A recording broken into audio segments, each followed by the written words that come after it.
শুধুমাত্র 2টা ডিম আর 2 পিস পাউরুটি দিয়ে এত মজাদার পিৎজা বানাবো, সাথে তোমাদের সাথে শেয়ার করব।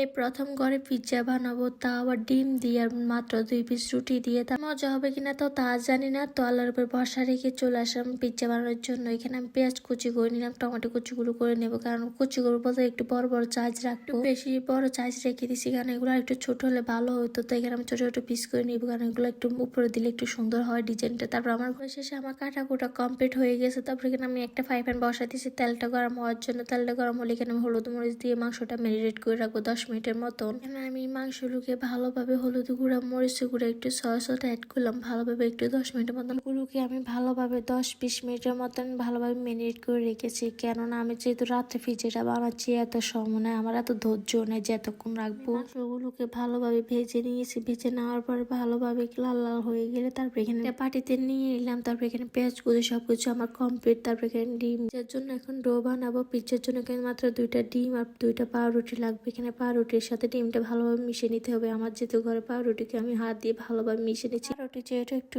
গুঁড়া গুঁড়া হচ্ছে না, তার জন্য এখানে আমি মিশিং অ্যাড করলাম। মিশিং দিয়ে ভালোভাবে এগুলো গুঁড়া গুঁড়া করে নিতে হবে, না হয় এগুলো হবে না মিক্স। তোমরা আবার চাইলে ব্লেন্ডার মেশিন দিয়ে এগুলো গুঁড়া গুঁড়া করে নিতে হবে। তারপর এখানে আমি গরম পানি অ্যাড করলাম 5 চামচের মতন। তারপরে এগুলো হলুদের গুঁড়া, মরিচ গুঁড়া, একটু লবণ, তারপর একটু সয়া সস অ্যাড করবো, কারণ এটা দিলে একটু মজা লাগে। আমি আগে থেকে এই ফ্রাই প্যানটা একটু গরম করে রেখে দিয়েছি একটু হালকা তেলের মধ্যে। তারপর আমি দিয়ে দিচ্ছি মিশ্রণটা, তারপর উপরে হালকা হালকা করে আমি দিয়ে দিচ্ছি সব মাংসগুলোকে। আমার এখানে মাংসটা একটু বেশি হয়ে গেছে, তাও ভালো লেগেছে খেতে। তারপর এখানে দিয়ে দিচ্ছি পেঁয়াজ কুচি এবং কি টমেটো কুচি। এখানে যদি টমেটো সসটা একটু অ্যাড করতাম খেতে আরো অনেক মজা লাগতো। তা আমার ঘরে যেহেতু চিজ নাই, আমি চিজের বদল দিয়ে দিচ্ছি একটা ডিম সিদ্ধ করে। যেহেতু প্রথম ঘরে বানাচ্ছি, খেতে আসলে অনেক মজা হয়েছে। তো এটা খেয়ে সবাই তো অনেক প্রশংসা করতেছে, কারণ এটা অনেক মজা হয়েছে। সবাই খেয়ে তো বলছে অনেক মজাই হয়েছে। তো খাওয়া দাওয়া শেষ করে চলে আসলাম একটু সবার সাথে একটু ব্যাডমিন্টন খেলার জন্য। তো ভিডিওটা বেশি বড় করবো না, সবাই ভালো থাকবো, আল্লাহ হাফেজ।